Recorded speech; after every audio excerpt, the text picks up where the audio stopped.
ओम शांति। इस नव वर्ष की आप सभी भाई बहनों को हार्दिक शुभकामनाएं। सुनते हैं 1 जनवरी 2025 के ईश्वरीय महावाक्य। इससे पहले सुनेंगे मुरली के मुख्य पॉइंट्स। बाबा ने कहा, तुम सागर के बच्चे बादल हो जो ज्ञान सागर से मीठा पानी खींच लेते हो। फिर जो अच्छा बरसते हैं उनकी महिमा होती है। खूब बरसने वाले बादल वहां जाकर राजा रानी बनेंगे। जो अच्छी रीति धारणा करेंगे, सर्विस भी अच्छी रीति वही कर सकेंगे। पूरी तरह ज्ञान की धारणा ना होने से पेट पीठ से लग जाता है। फिर बाबा ने कहा, अभी तुम बच्चों को बाप से जो ड्रामा की नॉलेज मिली है, इससे तुम्हारे अंदर फुल फोर्स की ताकत आ जाती है। तुम विश्व के मालिक बन जाते हो। तो कितना खुशी में गदगद होना चाहिए। इतनी बड़ी लॉटरी मिल गई, और क्या चाहिए। अपनी एम ऑब्जेक्ट को देखने से ही रिफ्रेशमेंट आ जाती है। इसलिए बाप कहते, यह लक्ष्मी नारायण का चित्र हर एक के पास होना चाहिए। लास्ट में बाबा ने कहा, तुम ब्राह्मण अपने ही तन मन धन से सेवा करते हो। इस यज्ञ में शूद्रों के पैसे नहीं लगा सकते। तुम्हें कितना सलोना साजन मिला है जो आकर तुमको गोरा बनाते हैं। उन पर तो कुर्बान जाना चाहिए। और अब सुनते हैं महावाक्यों को विस्तार से। मुरली का सार। मीठे बच्चे, तुम ज्ञान की बरसात कर हरियाली करने वाले हो। तुम्हें धारणा करनी और करानी है। प्रश्न, जो बादल बरसते नहीं हैं उन्हें कौन सा नाम देंगे? उत्तर, वह है सुस्त बादल। चुस्त वह जो बरसते हैं। अगर धारणा हो तो बरसने के बिना रह नहीं सकते। जो धारणा कर दूसरों को नहीं कराते, उनका पेट पीठ से लग जाता है। वह गरीब हैं, प्रजा में चले जाते हैं। दूसरा प्रश्न, याद की यात्रा में मुख्य मेहनत कौन सी है? उत्तर, अपने को आत्मा समझ बाप को बिंदु रूप में याद करना। बाप जो है, जैसा है, उसी स्वरूप से यथार्थ याद करना, इसमें ही मेहनत है। गीत, जो पिया के साथ है उसके साथ ज्ञान बरसात है। ओम शांति। जैसे सागर के ऊपर बादल हैं, तो बादलों का बाप हुआ सागर। जो बादल सागर के साथ है उनके लिए ही बरसात है। वह बादल भी पानी भरकर फिर बरसते हैं। तुम भी सागर के पास आते हो भरने के लिए। सागर के बच्चे बादल तो हो ही, जो मीठा पानी खींच लेते हो। अब बादल भी अनेक प्रकार के होते हैं। कोई खूब जोर से बरसते हैं, बाढ़ कर देते हैं। कोई कम बरसते हैं। तुम्हारे में भी ऐसे नंबरवार हैं जो खूब जोर से बरसते हैं। उनका नाम भी गाया जाता है। जैसे वर्षा बहुत होती है तो मनुष्य खुश होते हैं, यह भी ऐसे है। जो अच्छा बरसते हैं उनकी महिमा होती है। जो नहीं बरसते हैं उनकी दिल जैसे सुस्त हो जाती है, पेट भरेगा नहीं। पूरी रीति धारणा ना होने से पेट जाकर पीठ से लगता है। फैमन होता है तो मनुष्यों का पेट पीठ से लग जाता है। यहाँ भी धारणा कर और धारणा नहीं कराते हैं तो पेट जाकर पीठ से लगेगा। खूब बरसने वाले जाकर राजा रानी बनेंगे, और वह गरीब, गरीबों का पेट पीठ से रहता है। तो बच्चों को धारणा बड़ी अच्छी करनी चाहिए। इसमें भी आत्मा और परमात्मा का ज्ञान कितना सहज है। तुम अब समझते हो, हमारे में आत्मा और परमात्मा दोनों का ज्ञान नहीं था तो पेट पीठ से लग गया ना। मुख्य है ही आत्मा और परमात्मा की बात। मनुष्य आत्मा को ही नहीं जानते हैं तो परमात्मा को फिर कैसे जान सकेंगे? कितने बड़े विद्वान पंडित आदि हैं, कोई भी आत्मा को नहीं जानते। अब तुमको मालूम हुआ है कि आत्मा अविनाशी है। उसमें 84 जन्मों का अविनाशी पार्ट नूंधा हुआ है जो चलता रहता है। आत्मा अविनाशी तो पार्ट भी अविनाशी है। आत्मा कैसा ऑल राउंड पार्ट बजाती है, यह किसको पता नहीं है। वह तो आत्मा सो परमात्मा कह देते हैं। तुम बच्चों को आदि से लेकर अंत तक पूरा ज्ञान है। वह तो ड्रामा की आयु ही लाखों वर्ष कह देते। अभी तुमको सारा ज्ञान मिला है। तुम जानते हो इस बाप के रचे हुए ज्ञान यज्ञ में यह सारी दुनिया स्वाहा होनी है। इसलिए बाप कहते हैं देह सहित जो कुछ भी है यह सब भूल जाओ, अपने को आत्मा समझो, बाप को और शांति धाम स्वीट होम को याद करो। यह तो है ही दुख धाम। तुम्हारे में भी नंबरवार पुरुषार्थ अनुसार समझा सकते हैं। अभी तुम ज्ञान से तो भरपूर हो, बाकी सारी मेहनत है याद में। जन्म जन्मांतर का देह अभिमान मिटाकर देही अभिमानी बने, इसमें बड़ी मेहनत है। कहना तो बड़ा सहज है, परंतु अपने को आत्मा समझें और बाप को भी बिंदु रूप में याद करें, इसमें मेहनत है। बाप कहते हैं मैं जो हूँ जैसा हूँ ऐसा कोई मुश्किल याद कर सकते हैं। जैसे बाप वैसे बच्चे होते हैं ना। अपने को जाना तो बाप को भी जान जाएंगे। तुम जानते हो पढ़ाने वाला तो एक ही बाप है, पढ़ने वाले बहुत हैं। बाप राजधानी कैसे स्थापन करते हैं वह तुम बच्चे ही जानते हो। बाकी यह शास्त्र आदि सब है भक्ति मार्ग की सामग्री। समझाने के लिए हमको कहना पड़ता है, बाकी इसमें घृणा की कोई बात नहीं है। शास्त्रों में भी ब्रह्मा का दिन और रात कहते हैं, परंतु समझते नहीं। रात और दिन आधा आधा होता है। सीढ़ी पर कितना सहज समझाया जाता है। मनुष्य समझते हैं कि भगवान तो बड़ा समर्थ है, वह जो चाहे सो कर सकते हैं। लेकिन बाबा कहते मैं भी ड्रामा के बंधन में बांधा हुआ हूँ। भारत पर तो कितनी आफतें आती रहती हैं, फिर मैं घड़ी घड़ी आता हूँ क्या? मेरे पार्ट की लिमिट है। जब पूरा दुख होता जाता है तब मैं अपने समय पर आता हूँ। एक सेकंड का भी फर्क नहीं पड़ता है। ड्रामा में हरेक का एक्यूरेट पार्ट नोंधा हुआ है। यह है हाईएस्ट बाप की रीइंकार्नेशन।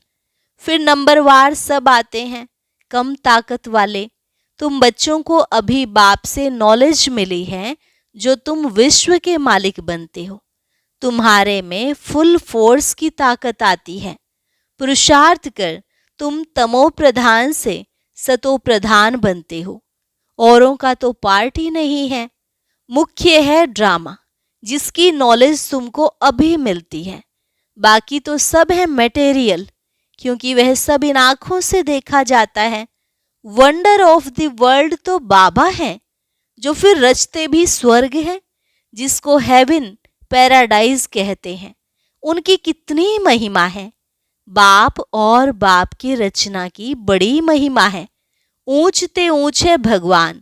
ऊंचते ऊंच स्वर्ग की स्थापना बाप कैसे करते हैं यह कोई भी कुछ भी नहीं जानते हैं। तुम मीठे मीठे बच्चे भी नंबरवार पुरुषार्थ अनुसार जानते हो और उस अनुसार ही पद पाते हो। जिसने पुरुषार्थ किया वह ड्रामानुसार ही करते हैं। पुरुषार्थ बिगर तो कुछ मिल न सके। कर्म बिगर एक सेकंड भी रह नहीं सकते। वह हठ योगी प्राणायाम चढ़ा लेते हैं, जैसे जड़ बन जाते हैं। अंदर पड़े रहते हैं, ऊपर मिट्टी जम जाती है।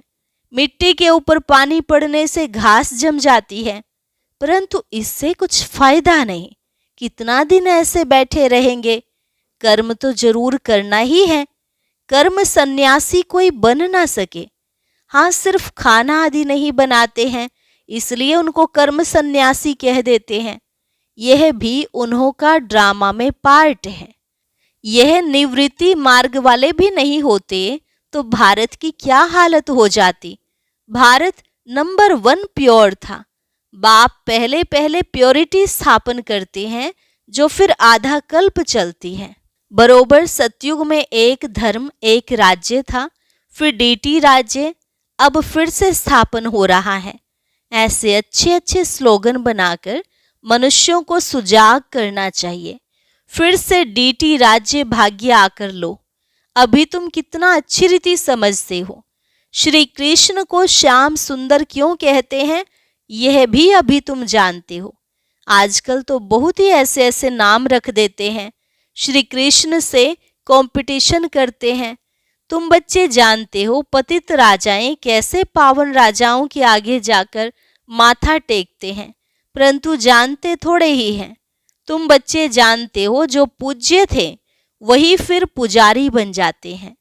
अभी तुम्हारी बुद्धि में सारा चक्र है। यह भी याद रहे तो अवस्था बड़ी अच्छी रहे, परंतु माया सिमरन करने नहीं देती है, भुला देती है। सदैव हर्षित मुख अवस्था रहे तो तुमको देवता कहा जाए। लक्ष्मी नारायण का चित्र देख कितना खुश होते हैं। राधे कृष्ण अथवा राम आदि को देख इतना खुश नहीं होते, क्योंकि श्री कृष्ण के लिए शास्त्रों में हंगामे की बातें लिख दी हैं। यह बाबा बनता भी श्री नारायण है ना। बाबा तो इन लक्ष्मी नारायण के चित्र को देख खुश होते हैं। बच्चों को भी ऐसे समझना चाहिए। बाकी कितना समय इस पुराने शरीर में होंगे, फिर जाकर प्रिंस बनेंगे, यह एम ऑब्जेक्ट है ना। यह भी सिर्फ तुम जानते हो। खुशी में कितना गदगद होना चाहिए। जितना पढ़ेंगे उतना ऊंच पद पाएंगे, पढ़ेंगे नहीं तो क्या पद मिलेगा।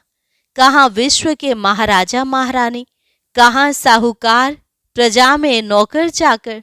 सब्जेक्ट तो एक ही है, सिर्फ मन मना भव, मध्याजी भव, अल्फ और बे, याद और ज्ञान। इनको कितनी खुशी हुई। अल्फ को अल्लाह मिला, बाकी सब दे दिया। कितनी बड़ी लॉटरी मिल गई, बाकी क्या चाहिए। तो क्यों ना बच्चों के अंदर में खुशी रहनी चाहिए। इसलिए बाबा कहते हैं ऐसा ट्रांसलाइट का चित्र सबके लिए बनवाएं जो बच्चे देखकर खुश होते रहें। शिव बाबा ब्रह्मा द्वारा हमको यह वर्षा दे रहे हैं। मनुष्य तो कुछ नहीं जानते हैं, बिल्कुल ही तुच्छ बुद्धि हैं। अभी तुम तुच्छ बुद्धि से स्वच्छ बुद्धि बन रहे हो, सब कुछ जान गए हो और कुछ पढ़ने की दरकार नहीं। इस पढ़ाई से तुमको विश्व की बादशाही मिलती है, इसलिए बाप को नॉलेजफुल कहते हैं। मनुष्य फिर समझते हैं, हर एक की दिल को जानते हैं, परंतु बाप तो नॉलेज देते हैं। टीचर समझ सकते हैं, फलाना पढ़ते हैं, बाकी सारा दिन यह थोड़े ही बैठ देखेंगे कि इनकी बुद्धि में क्या चलता है। यह तो वंडरफुल नॉलेज है। बाप को ज्ञान का सागर, सुख शांति का सागर कहा जाता है। तुम भी अभी मास्टर ज्ञान सागर बनते हो, फिर यह टाइटल उड़ जाएगा, फिर सर्व गुण संपन्न 16 कला संपूर्ण बनेंगे। यह है मनुष्य का ऊंच मर्तबा। इस समय यह है ईश्वरीय मर्तबा। कितनी समझने और समझाने की बातें हैं। लक्ष्मी नारायण का चित्र देख बड़ी खुशी होनी चाहिए।